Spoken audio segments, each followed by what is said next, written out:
Assalamualaikum warahmatullahi wabarakatuh.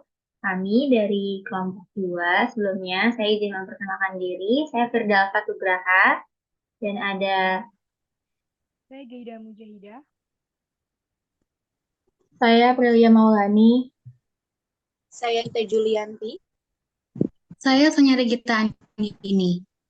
akan mempresentasikan mengenai unsur-unsur dan model-model dalam komunikasi. Pada slide yang pertama, komunikasi itu mempunyai unsur-unsurnya, di antaranya yang pertama yaitu ada sender atau pengirim, yakni seseorang ataupun kelompok yang hendak menyampaikan pesan kepada penerima pesan. Yang kedua, ada pesan atau informasi. Pesan tersebut menurut beberapa tokoh yang telah kami sintesis dari beberapa jurnal dan artikel, itu dapat berupa lambang atau tanda seperti kata-kata tertulis, verbal maupun non-verbal. Yang ketiga, ada saluran atau media. Saluran atau media ini adalah suatu alat penyampaian atau pengiriman pesan, dapat berupa media elektronik, media massa, ataupun gelombang suara apabila berkomunikasi secara lisan dan langsung.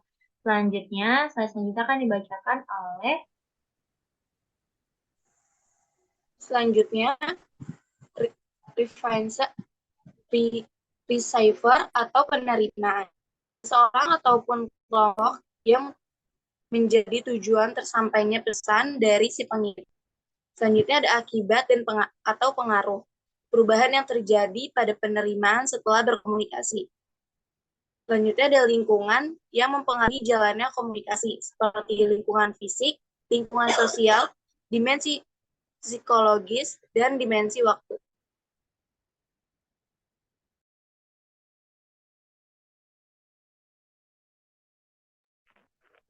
Lalu selanjutnya ada model-model komunikasi dasar. Yang pertama itu ada komunikasi satu arah atau linear. Dikenal juga sebagai model Shannon dan Weaver yang dicetuskan pada tahun 1949. Komunikator atau pembuat pesan menggunakan saluran satu arah yang tidak memiliki tanggapan dari komunikan atau penerima pesan. Biasanya digunakan pada media massa atau seperti orang yang melakukan pidato atau orasi. Komunikasi dua arah atau transaksional. Dicetuskan oleh Wilbur Scrum pada tahun 1948, komunikator atau pembuat pesan dan komunikan atau penerima pesan melakukan timbal balik dan aktif dalam membuat pesan, menerima pesan, dan memberikan tanggapan terhadap pesan yang dikirim. Yang ketiga ada komunikasi dalam jaringan atau interaksional.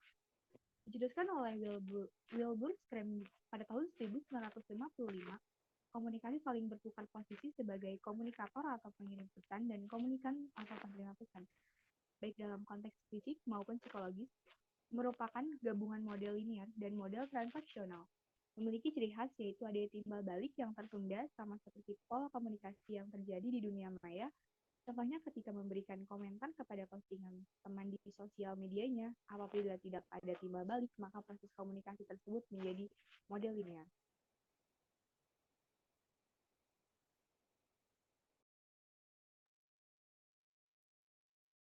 Kemudian di sini ada model stimulus yang beranggapan bahwa kata-kata verbal, tanda-tanda non-verbal,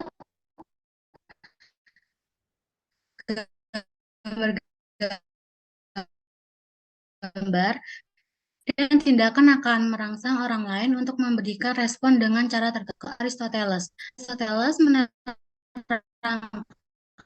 tentang model komunikasi dalam bukunya Rhetoric, pesan atau message, dan pendengar atau listener. Model ini lebih berorientasi pada pidato.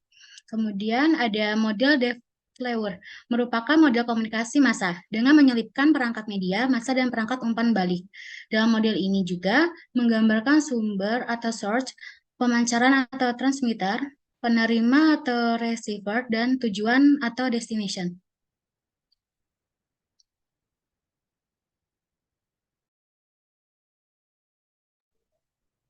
Model selanjutnya itu ada model Laswell, yaitu menggambarkan komunikasi dalam ungkapan who, says, what, in which channel, to whom, with what effect, atau dalam bahasa Indonesia adalah siapa, mengatakan apa, dengan medium apa, kepada siapa, pengaruh apa.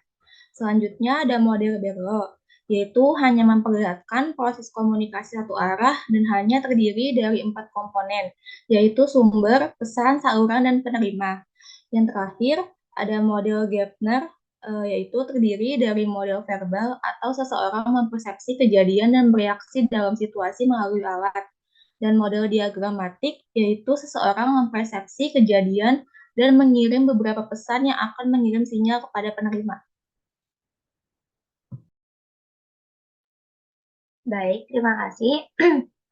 Itu saja yang dapat kami sampaikan. Kurang lebihnya mohon maaf apabila ada penjelasan yang kurang jelas. Mohon dimaafkan. Sumber-sumber tadi kami sintaksis dari beberapa jurnal dan artikel sehingga link dari sumber-sumber tersebut tidak kami cantumkan karena hasil dari rangkuman kami kelompok kami sendiri. Terima kasih. Wassalamualaikum warahmatullahi wabarakatuh.